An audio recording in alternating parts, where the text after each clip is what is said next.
میں آج ویسے دیکھ رہا ہوں بڑی سنجیدہ قسم کی میٹنگ ہے. کوئی تالی نہیں بجا رہا, کوئی بول نہیں رہا, بیچارے شکلوں میں کوئی عجیب سی.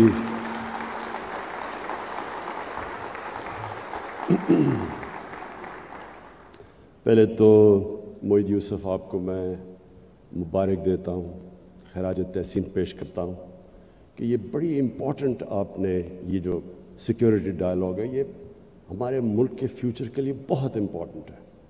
ہم نے کبھی اس طرح کی سیکیورٹی کے اوپر کوئی بات کی نہیں کہ ہمارے ذہن میں سیکیورٹی کا مطلب تھا فوج, اور ہم نے اس سے آگے کبھی سوچا ہی نہیں کہ سیکیورٹی ایکچولی ملٹی ڈائمینشنل چیز ہوتی ہے. سب سے بڑی اگر قوم میں انسیکیورٹی ہوتی ہے تو وہ تب جب اس کے ملک میں ایک چھوٹا سا جزیرہ امیر لوگوں کا ہو اور غریب کے سمندر کے بیچ میں ہو. یعنی جب ایک ملک کی پراسپیرٹی انکلوسیو نہ ہو وہ ملک ہمیشہ انسیکیور رہتا ہے. تو میں جب مدینہ کی ریاست کی بات کرتا ہوں مجھے بڑا افسوس ہوتا ہے کہ لوگوں کو اس چیز کانسیپٹ سمجھ ہی نہیں ہے مدینہ کی ریاست کیا ہے. وہ سمجھتے ہیں جی ووٹ لینے کے لیے بات کر رہے ہیں یا کوئی پتہ نہیں اسلام کو استعمال کر رہے ہیں پولیٹکس کے لیے. اس لیے کیونکہ لوگوں نے اسٹڈی ہی نہیں کیا وہ ماڈل. وہ ایک اتنا یونیک ماڈل تھا کہ ایک عظیم لیڈر نے وہ لوگ جن کی حیثیت ہی کوئی نہیں تھی ان کو اس نے اکٹھا کر کے دنیا کا عظیم سویلائزیشن بنا دیا. یہ تاریخ کا حصہ ہے, یہ کوئی میتھولوجی نہیں ہے. ہمیں پتہ ہے کہ وہ کب مدینہ تشریف لے کے آئے اور وہ کب دنیا سے گئے. یہ تاریخ کا حصہ ہے. وہ کتنے لوگ تھے پہلی جنگ میں اور 10 سال کے بعد وہ کیا تھے. وہ 20 سال کے بعد وہ سویلائزیشن کدھر تھا, 25 سال کے بعد, 50 سال کے بعد سویلائزیشن کہاں تھا. یہ تاریخ کا حصہ ہے. وہ ماڈل کیا تھا؟ وہ ایکچولی یہ جو آپ کی نیشنل سیکیورٹی ہے یہ بالکل وہ اگر آپ ماڈل سمجھ جائیں وہی سیکیورٹی ہے ملک کی. انہوں نے دنیا کی پہلی ویلفیئر اسٹیٹ قائم کی. پیسے بھی نہیں تھے, ان کے پاس کوئی دولت نہیں تھی, بڑے ہجرت کر کے آئے تھے, غریب لوگ تھے, لیکن انہوں نے ایک چیز ثابت کی کہ جب ایک قوم اپنے کمزور طبقے کا دھیان رکھتی ہے اصل میں سیکیورٹی وہ ہے, وہ سیکیور ہو جاتی ہے, قوم کھڑی ہو جاتی ہے. سب کا سٹیک ہوتا ہے قوم کے اندر. جب تک کہ ہر انسان کا سٹیک نہیں ہوتا آپ جتنے مرضی 22 کروڑ کا ہجوم ہے وہ انسیکیور رہے گی ہمیشہ. سیکیورٹی تب آتی ہے جب ہر شہری اپنی قوم کو اون کرتا ہے. فوج سیکیورٹی نہیں دے سکتی, لمیٹڈ سیکیورٹی ہے. سیکیورٹی دیتی عوام. عوام جب کھڑی ہو جاتی ہے قوم بن جاتی ہے, وہ سب سے طاقتور قوم ہے. چھوٹا سا کیوبا, سینکشنز کتنی لگیں, وہ کیسے سروائیو کر گیا؟ کیونکہ جو حکومت تھی دنیا کی بہترین فلاحی ریاست انہوں نے بنائی. ہر انسان کے لیے انہوں نے ایک ریاست نے سٹیک دے دیا کہ یہ آپ کی ریاست ہے. اور جب انہوں نے ویلفیئر اسٹیٹ بنائی کچھ بھی نہیں تھا, کچھ بھی نہیں ہے ان کے پاس, کمپیئر کریں پاکستان سے, لیکن وہ کھڑے ہو گئے. تو ہمارا جو پاکستان کا سب سے بڑا انسیکیورٹی کا اب تک جس وجہ سے ہم انسیکیور ہیں جو وجہ ہے وہ ہماری ان ایکول ڈیولپمنٹ ہے. ہمارے امیر غریب کے اندر فاصلے بڑھتے رہے. ہمارے ملک کے اندر ایک چھوٹا سا ایلیٹ نے کیپچر کر لیا ملک کی ریسورسز, اور ایلیٹ نے دوسروں کو کمپٹیشن کو آنے نہیں دیا. جو اصل انٹرپرینرز تھا ان کو اوپر نہیں آنے دیا. اس نے ساری ریسورسز, اور اس سے زیادہ ظلم کا نظام کیا ہوگا کہ چھوٹے سے ایلیٹ نے ایک انگلش میڈیم سسٹم لے آیا ایجوکیشن کا, اور ایجوکیشن سسٹم کے ذریعے لوگوں کو نیچے کر دیا. ایک اپارٹھائڈ بنا دی کہ جو صرف اچھی نوکری انگلش میڈیم, باقی عوام کے لیے سیکنڈری نوکریاں. تو سارا جو ہمارا سسٹم تھا ایجوکیشن کا, ہیلتھ سسٹم, وہ آہستہ آہستہ گورنمنٹ ہاسپٹل ڈیجنریٹ کر گئے. صرف پرائیویٹ ہاسپٹل میں لوگ جا کے اچھا علاج کروا سکتے تھے یا ملک سے باہر جاتے. اور وہی جسٹس سسٹم کے اندر بیچارہ غریب جب طاقتور کے سامنے آتا تھا اس کو جسٹس نہیں ملتا تھا، بے روزگار ہوتا تھا، اس کو کوئی اسٹیٹ کوشش نہیں کرتی تھی اس کی مدد کرنے کے لیے۔ تو ہمارا جو یہ نان انکلوسیو گروتھ ہے، میں اگر مجھے کہیں کہ ایک چیز پاکستان کی انسیکیورٹی میں جس کا سب سے بڑا ہاتھ ہے وہ یہ تھی، اور سیکنڈلی رول آف لا۔ کوئی بھی دنیا میں معاشرہ اگر سمجھتے ہم کہ وہ ترقی کر جائے گا، وہ اپنے پوٹینشیل پہ پہنچ جائے گا، وہ رول آف لا کے بغیر نہیں پہنچ سکتا۔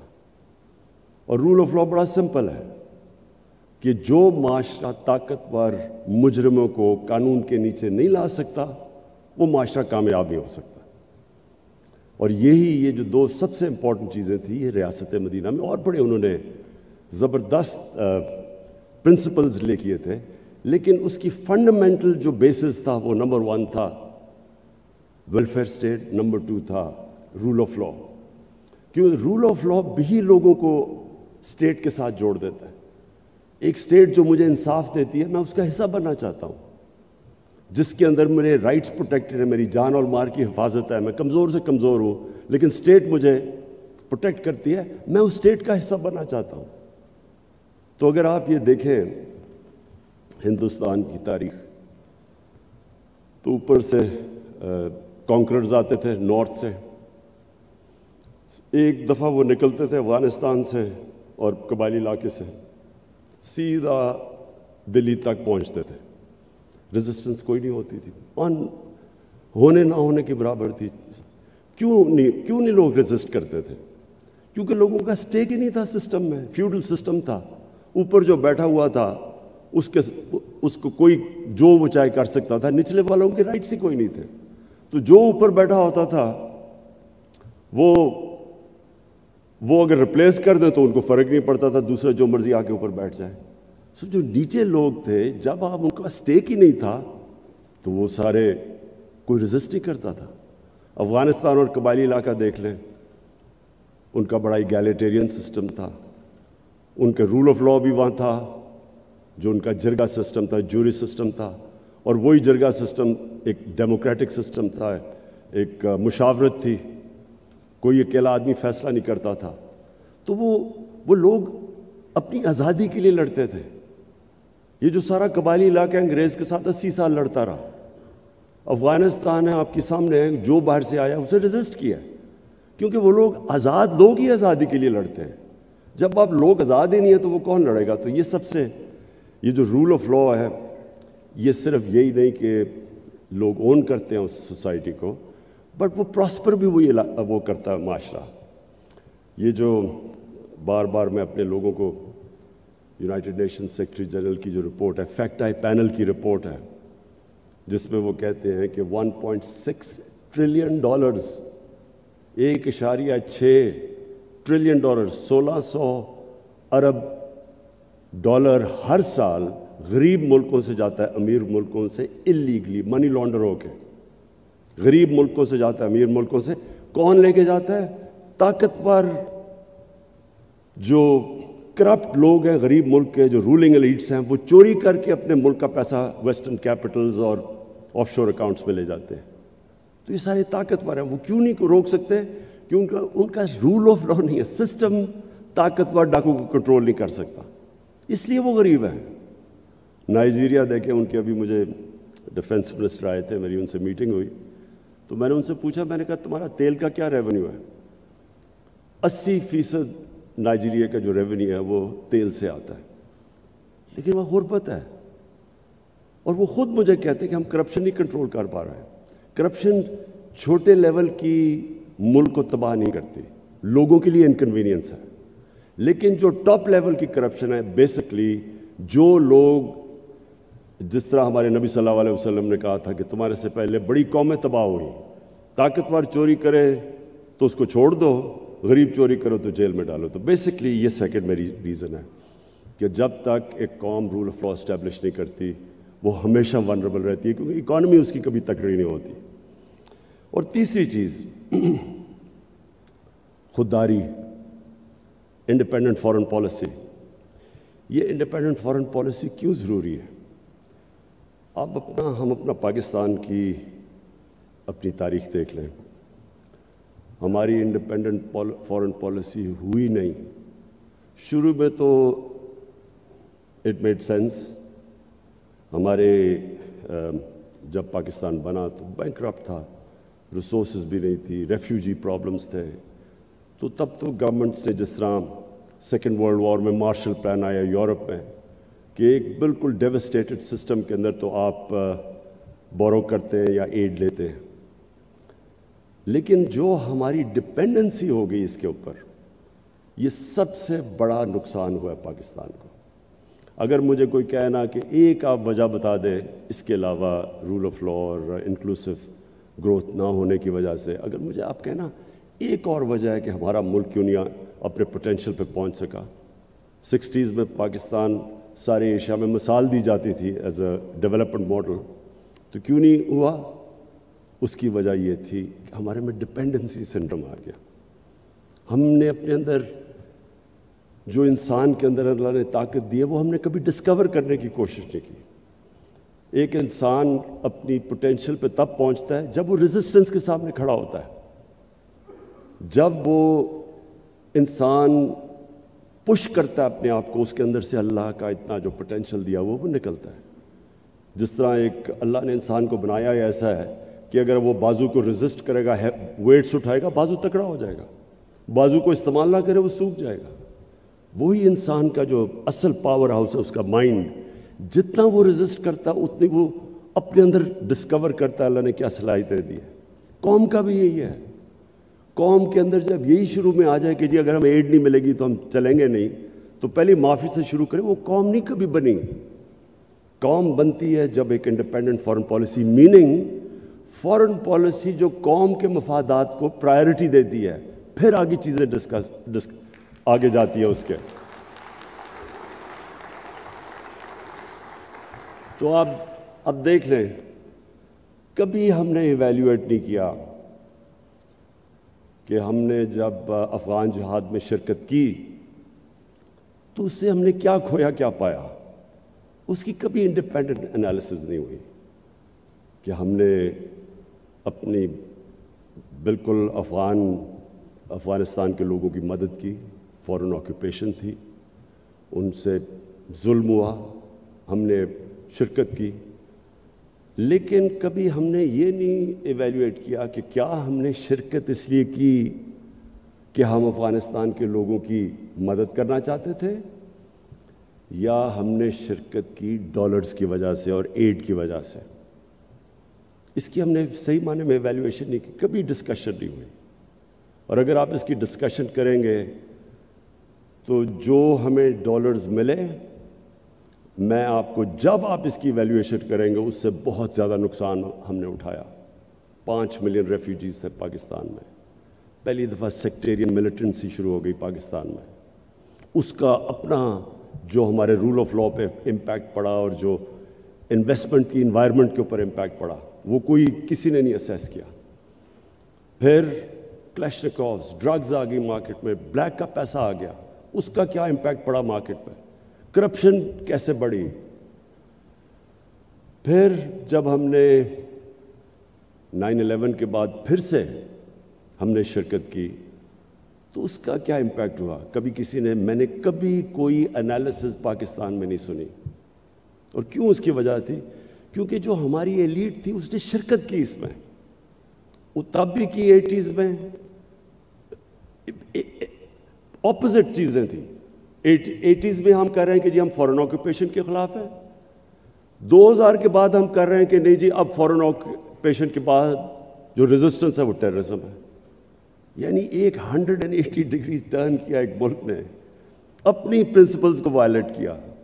اور اس کا جو پھر ہمیں نقصان ہوا, میں نے کبھی یہ نہیں دیکھا کوئی ایویلیویٹ کرے کہ پاکستان کو اس کا کیا فائدہ ہوا, کیا نقصان ہوا. جو ڈیوسٹیشن ہوئی پاکستان میں, جو ہمارا برانڈنگ ہوئی. مجھے یاد ہے آرٹیکل نکلا, the most dangerous place in the world. The most dangerous place in the world, اس ملک میں کیا اکنامکس ہوگی, کیا انویسٹمنٹ ہوگی. اس ٹائم پہ آپ ذرا دیکھیں, سب ہمارے سے آگے نکل گئے. انڈیا, بنگلہ دیش, ویتنام, کمبوڈیا, جن کے ہم قریب تھے، سارے آگے نکل گئے پاکستان سے. کوئی ایویلیویٹ ہی نہیں کر سکتا کہ ہم نے اس جنگ کی کیا ہمارا ضرورت تھی. اور ہر جگہ اگر آپ باٹم میں جائیں گے تو ہم نے ایڈ کے پیچھے فیصلہ کیا. ہم نے فیصلہ یہ نہیں کیا کہ ہمارے لوگوں کی بہتری کیا ہے. ہمیں ایک کسی اور ملک کے مفادات کے لیے ہم نے اپنے ملک کو قربان کیا، اور پھر ایویلیویشن بھی نہیں کبھی کی. تو اس لیے میں یہ بلیو کرتا ہوں کہ جس ملک کی انڈیپینڈنٹ فارن پالیسی نہیں ہے وہ کبھی اپنے لوگوں کے مفادات کی حفاظت نہیں کر سکتا. جو اپنے لوگوں کے انٹرسٹ ہے وہ کبھی نہیں ان کو ڈیفینڈ کر سکتا، اور پھر نہ ہی اس کی دنیا میں رسپیکٹ ہوتی ہے. ہم نے پوری کوشش کی اپنے 3.5 سال میں کہ پاکستان کی فارن پالیسی آزاد ہو. بلاک پالیٹکس سے ہم بچیں. ہم برانڈ نہ ہوں کہ ہم اس بلاک میں یا دوسرے بلاک میں. ہم صرف فیصلہ کریں کہ پاکستان کے 22 کروڑ لوگوں کے فائدے میں کیا چیز ہے. ہماری پالیسی صرف اس سے کرافٹ ہو. یہ نہ ہو کہ جو ہمیں ادھر سے حکم ملے تو ہم ادھر چلے جائیں. اور میں سمجھتا ہوں کہ جو پاکستان کو رسپیکٹ ملا ہے، کوئی انڈیپینڈنٹ اس کی ایویلیویشن کروائے کہ 3.5 سال میں جو پاکستان کی فارن پالیسی میں انٹرنیشنلی جو ہمیں رسپیکٹ ملا، یہ کبھی پاکستان کو پہلے نہیں ملا.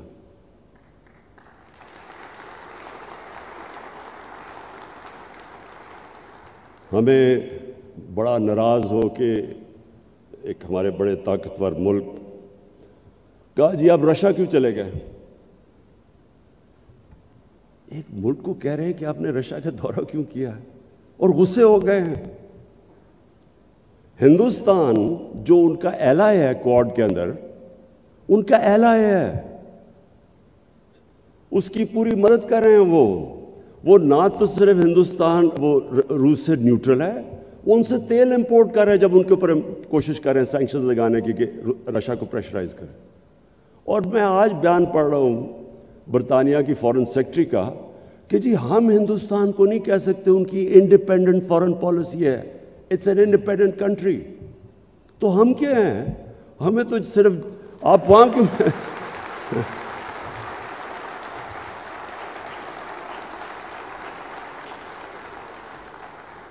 اور میں یہ کسی کو میں ایکچولی ان کو بلیم نہیں کرتا، یہ ہمارا قصور ہے. میں ابھی دیکھ رہا تھا کل ہمارے جنہوں نے اچکنیں سلوائی ہوئی ہیں وہ انٹرویو دے رہے تھے. جی امریکہ کو ناراض نہیں کرنا چاہیے، وہ کھڑے ہو کے انٹرویو دے رہے ہیں. امریکہ کے بغیر ہمارا گزارا نہیں ہو سکتا. ان لوگوں کی وجہ سے آج ہم یہاں پہنچے ہیں. انہوں نے اپنے ملک کو اپنے ایلیٹ کے، پھر سے میں ریپیٹ کرتا ہوں، قوم کے نہیں، ایلیٹ کے انٹرسٹ میں قربان کیے اپنی قوم.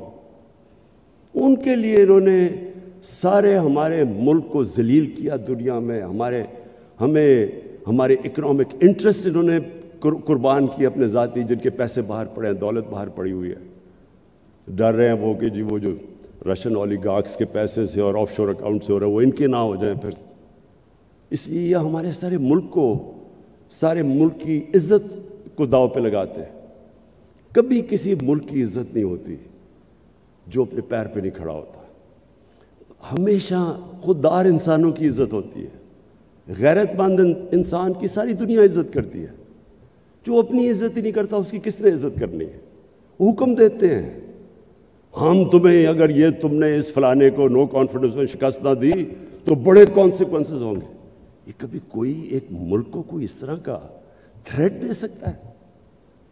کیا ہم کو یعنی کیسے ایک قوم کی، میں آپ کو یقین بتاؤں کہ ان کے اپنے اخباروں میں یہ پتہ چل جائے تو ان کی ایڈمنسٹریشن کو اپنے اخباروں سے خوف آئے کہ ایسے کوئی کسی کے افیئرز میں مداخلت نہیں کرتا. یہ ہماری غلطی ہے. ہم نے ان کو امپریشن دیا ہے کہ جی آپ کے بغیر ہم زندہ نہیں رہ سکتے. تو میں اس کو سمرائز کرتا ہوں. نیشنل سیکیورٹی ملٹی ڈائمینشنل چیز ہے. سب سے بڑی ڈپینڈ کرتی ہے کہ آپ کی قوم آپ کے ساتھ، ملک اور قوم، گورنمنٹ اور قوم ایک ہی ہیں. جب وہ ایک ہو جاتے ہیں کوئی چیز امپاسبل نہیں ہوتی. اور وہ تب ہوتی ہے جب کہ گورنمنٹ لوگوں کے انٹرسٹ، ان کے نیڈز کی دھیان رکھتی ہے. مجھے جو سب سے بڑی خوشی ہے وہ یہ کہ ہم نے وہ کام کیا جو ڈیولپ ملکوں کے اندر بھی نہیں ہے. Universal health coverage. ہم نے ہیلتھ کارڈ لے کے آئے ہیں جتنے ہمارے صوبے ہیں, پنجاب, کے پی, گلگت بلتستان اور آزاد کشمیر, ہر خاندان کو ہم نے ہیلتھ کارڈ دیا ہے, ہیلتھ انشورنس. 10 لاکھ روپیہ خاندان کسی بھی ہاسپٹل میں جا کے علاج کروا سکے. یہ یاد رکھیں, گورنمنٹ میں نہیں, وہ جو پرائیویٹ ہاسپٹل کا سوچ بھی نہیں سکتا تھا, آج غریب سے غریب آدمی جا کے پرائیویٹ ہاسپٹل پہ اپنا علاج کروا سکتا ہے. یہ اس لیے کہ جو سب سے زیادہ ونربلٹی ایک انسان کی ہوتی ہے وہ جب اس کے گھر میں بیماری ہو اور اس کے پاس پیسہ نہ ہو علاج کروانے کا.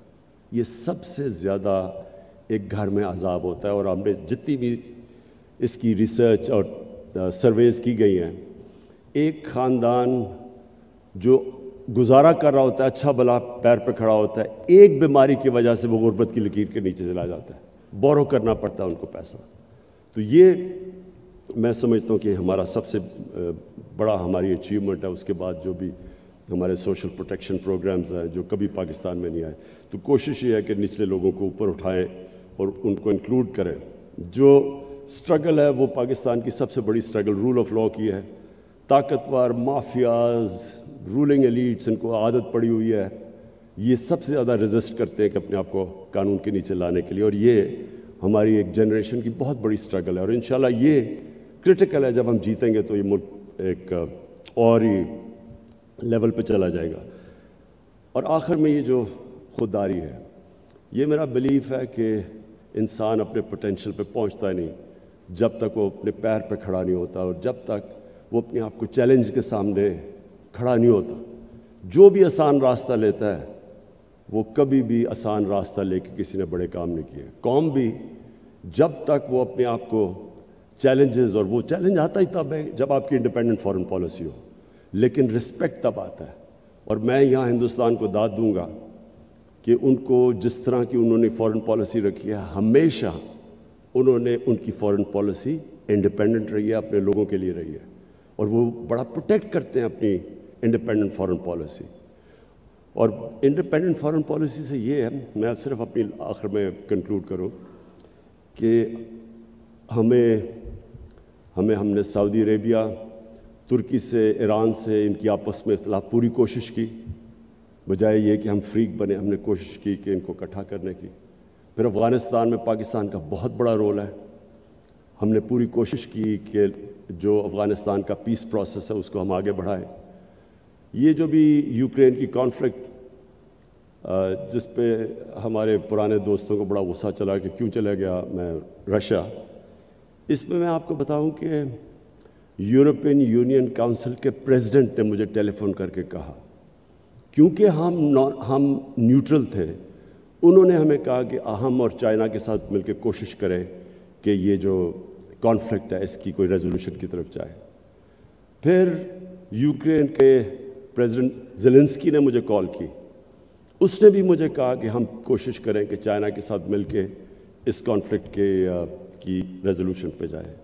پھر شاہ محمود قریشی کل چائنا میں تھے, انہوں نے بائی لیٹرل میٹنگز کی, یہ ڈسکس کیا چائنیز فارن منسٹر سے علیحدہ اور رشین فارن منسٹر سے علیحدہ, اور کوشش کی کہ ہم کسی طرح ہم انوالو ہوں اس پیس پروسیس میں. لیکن یہ صرف تب ہو سکتا ہے جب آپ نیوٹرل ہوں, جب آپ کو کوئی بلاک پالیٹکس کا حصہ نہ سمجھے, بیکاز اس وقت تو آپ کی کریڈیبلٹی ختم ہو جاتی ہے. تو انشاءاللہ جو پاکستان میں انویزج کرتا ہوں, نیا پاکستان, اس میں یہ ساری چیزیں ہوں گی. Rule of law,